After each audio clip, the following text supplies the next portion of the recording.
मेरे प्रिय भाई और बहनों, सभी लोगों को जय यीशु। आज कलीसिया संत जेम्स, जिसको हिंदी में बोलते हैं संत याकूब, आज उसका त्यौहार मनाया जाता है। जब आज उसका त्यौहार मनाया जाता है तो मैं सबसे पहले जितने भी संत जेम्स, संत याकूब जो इस नाम को धारण किए हुए हैं, मैं उनको हैप्पी फीस्ट कहता हूँ, खुश पर्व। प्रभु आपको आशीष दे। आइए आज आपके पर्व के अवसर पर, संत जेम्स के पर्व के अवसर पर हम प्रभु का वचन सुनते हैं। संत मत्ती के सुसमाचार अध्याय 20 और वचन संख्या 20 से लेकर 28 तक के वचन को हम पढ़ के सुनते हैं। आइए इस वचन को जब हम सुनते हैं तो प्रभु इन वचनों के द्वारा प्रभु आपसे और आपके परिवार से कुछ कहना चाहता है। आइए हम सुने। उस समय जबेदी के पुत्रों की माता अपने पुत्रों के साथ ईसा के पास आई और उसने दंडवत कर उनसे एक निवेदन करना चाहा। ईसा ने उनसे कहा, क्या चाहती हो? उसने उत्तर दिया, ये मेरे 2 बेटे हैं। आप आज्ञा दीजिए कि आपके राज्य में एक आपके दाएं बैठे और एक आपके बाएं। ईसा ने उनसे कहा, तुम नहीं जानते कि क्या मांग रहे हो। जो प्याला मैं पीने वाला हूं, क्या तुम उसे पी सकते हो? उन्होंने उत्तर दिया, हम पी सकते हैं। इस पर ईसा ने उनसे कहा, मेरा प्याला तो तुम पियोगे, किंतु तुम्हें अपने दाएं या बाएं बैठने देने का अधिकार मेरा नहीं है। वे स्थान उन लोगों के लिए है जिनके लिए मेरे पिता ने उन्हें तैयार किया है। जब 10 प्रेरितों को यह मालूम हुआ तो वे दोनों भाइयों पर क्रुद्ध हो गए। ईसा ने अपने शिष्यों को अपने पास बुलाकर कहा, तुम जानते हो कि संसार के अधिपति अपनी प्रजा पर निरंकुश शासन करते हैं और सत्ताधारी लोगों पर अधिकार जताते हैं। तुम में ऐसी बात नहीं होगी। जो तुम लोगों में बड़ा होना चाहता है वह तुम्हारा सेवक बने, और जो तुम में प्रधान होना चाहता है वो सबका दास बने। क्योंकि मानव पुत्र भी अपनी सेवा कराने नहीं, बल्कि सेवा करने और बहुतों के उद्धार के लिए अपने प्राण देने आया है। Hallelujah, hallelujah, hallelujah. आइए हम एक छोटा सा गीत गाते हैं। मैं कभी तुम्हारा साथ ना छोड़ूंगा, मैं कभी तुम्हारा साथ ना छोड़ूंगा।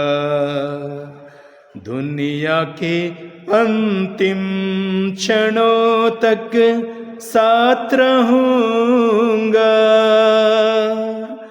आंधी हो चाहे तूफान हो, संग चलूंगा। मैं कभी तुम्हारा साथ ना छोड़ूंगा, मैं कभी तुम्हारा साथ ना छोड़ूंगा। मेरे प्रिय भाई और बहनों, आज के सुसमाचार के द्वारा जो हम लोगों ने पाठ पढ़ा है, इन वचनों के द्वारा प्रभु यीशु अपने शिष्यों को शिक्षा देते हैं। प्रभु यीशु ने बताते हैं कि जो तुम में बड़ा होना चाहता है वो सबका सेवक बने, और जो तुम में प्रधान होना चाहता है वो सबका दास बने। क्योंकि मानव पुत्र भी सेवा कराने नहीं, बल्कि सेवा करने और बहुतों के उद्धार के लिए अपने प्राण देने आया है।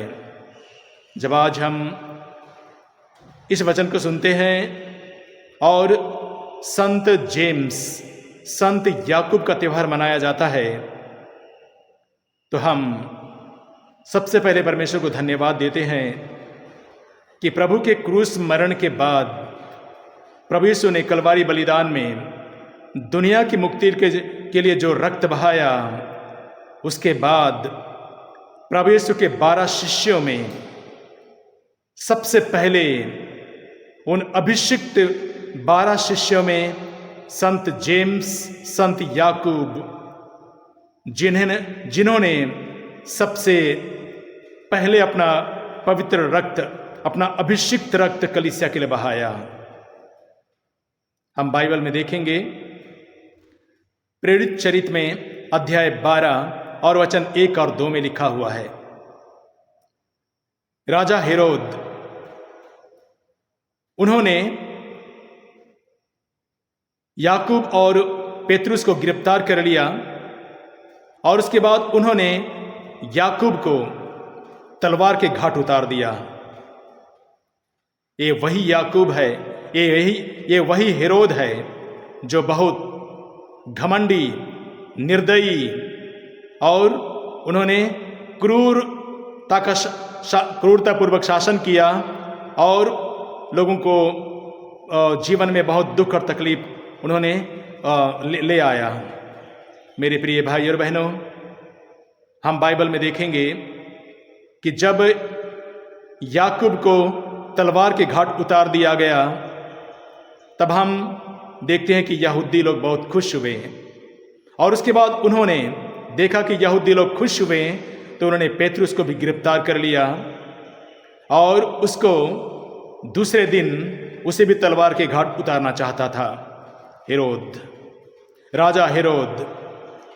और राजा हेरोद को बंदीगृह में बंद करके रखा गया था पूरी पुलिस फोर्स के साथ, दाएं बाएं आगे पीछे, उनके हाथों में उनके पैरों में हथकड़ियां लगी हुई थी। पूरा पुलिस फोर्स, राजा हेरोद का पूरा पुलिस फोर्स लगाया गया था, क्योंकि याकूब के शहादत के बाद पेतरुस को भी उनको मार डाला जाना था, लेकिन राजा हेरोद को मालूम नहीं था कि उन्होंने जिस पर तलवार उठाया है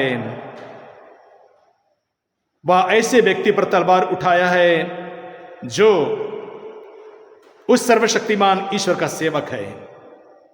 और इतनी पुलिस फोर्स होने के बाद में भी राजा हेरोद पेतरुस को मार नहीं पाया और स्वर्गदूत ने पेतरुस को बंदीगृह से बाहर निकाल दिया।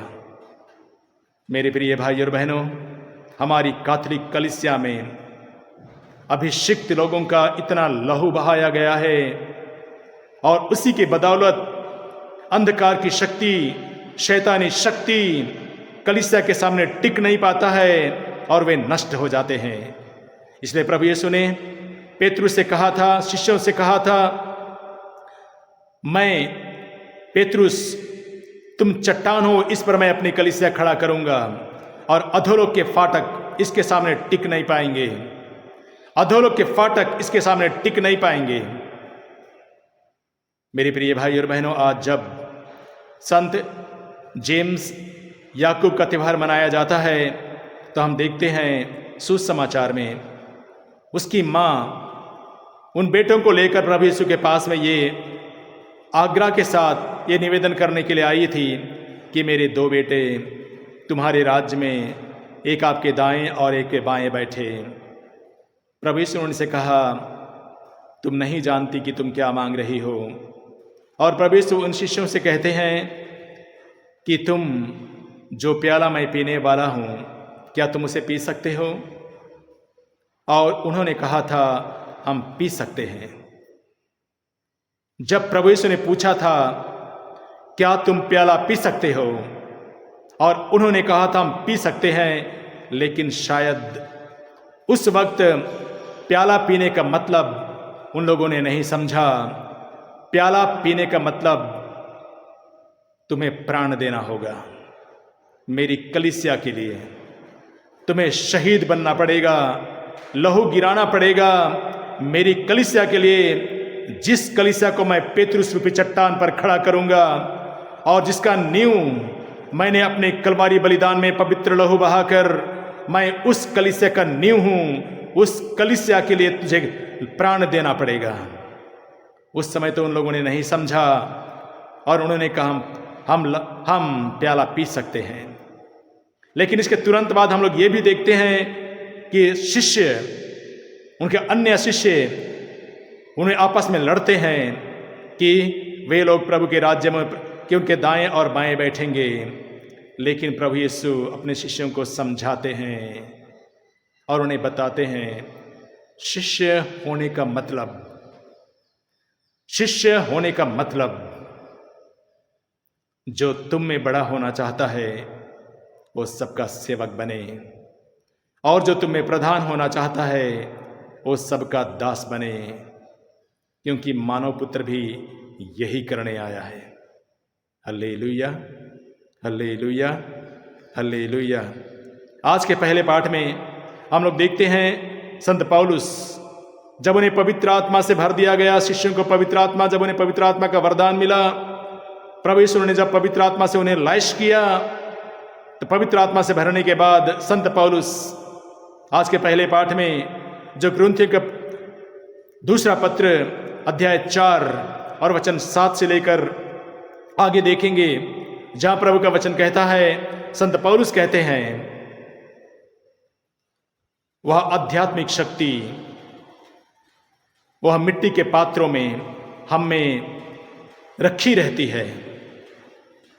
और संत पौलुस कहते हैं हम कष्टों से घिरे रहते हैं परंतु हम हार नहीं मानते, हम परेशान होते हैं किंतु हम निराश नहीं होते, हम पर अत्याचार किया जाता है किंतु हम अपने को परित्याग नहीं पाते, हमको पछाड़ दिया जाता है किंतु हम नष्ट नहीं होते, हम निरंतर अपने शरीर में यीशु के दुख भोग और मृत्यु का अनुभव करते हैं, जिसे मसीह का जीवन हमारे शरीर में प्रत्यक्ष हो जाए।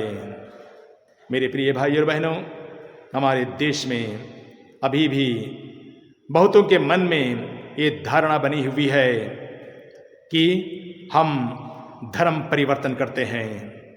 धर्म परिवर्तन नहीं, मन का परिवर्तन, जो ईश्वर, जब हम प्रभु के वचन को सुनते हैं तो ईश्वर अपने पवित्र आत्मा से हमें ये सिखाता है, ये समझाता है कि हम स्वर्गराज के लिए, हम उस परमेश्वर के लिए जिसने पूरे ब्रह्मांड को, इस संसार को बनाया, हमें और आपको बनाया, उन्होंने ये बताया कि आप और हम शांति से जीवन व्यतीत करें, शांति से संसार में रहें और पाप को नष्ट करें, बुराई को नष्ट करें, शैतान को नष्ट करें। और इसी के लिए प्रभु यीशु ने कलवारी बलिदान में रक्त बहाया। और हम देखते हैं संत याकूब, संत जेम्स, इन्होंने भी सबसे पहला 12 शिष्य में अभिषिक्त व्यक्ति है, अभिषिक्त शिष्य है, जिसने यीशु की कलीसिया के लिए उन्होंने अपना पवित्र लहू बहाया। हमारी कलीसिया शहीदों के लहू पर खड़ा है। ये हमारी कलीसिया पवित्र है जो कभी गिर नहीं सकता। मेरे प्रिय भाई और बहनों, आज जब हम संत याकूब का त्यौहार मनाते हैं तो आइए हम अपने परिवार को, अपने बच्चों को, अपने परिवार के हर सदस्य को प्रभु के हाथों में समर्पित करते हैं। आई consecrate every person, every family, that they may be blessed by our Lord, by His divine word, blessed by the precious blood that our Lord that He has shed on Mount Calvary। मेरे प्रिय भाई और बहनों, हमारे परिवार के हर एक सदस्य को, हमारे बच्चों को प्रभु यीशु प्रेरणा दे ताकि वे लोग भी कलीसिया के लिए निष्ठावान बनकर, कलीसिया के लिए प्राण देने के लिए हमारे बीच से ऐसे बच्चों को, ऐसे लोगों को तैयार करें जो कलीसिया के लिए अपने प्राण अर्पित करें। प्रभु यीशु कहते हैं मानव पुत्र सेवा कराने नहीं बल्कि सेवा करने और बहुतों के लिए अपने प्राण देने आया है। प्रभु आपको और आपको आशीष दे। अपने पवित्र लहू से, शहीदों की पवित्र लहू से बुराई की शक्ति नष्ट हो, शैतानी शक्ति नष्ट हो और आपके परिवार को आशीष मिले। Hallelujah, hallelujah. सभी लोगों को जय यीशु।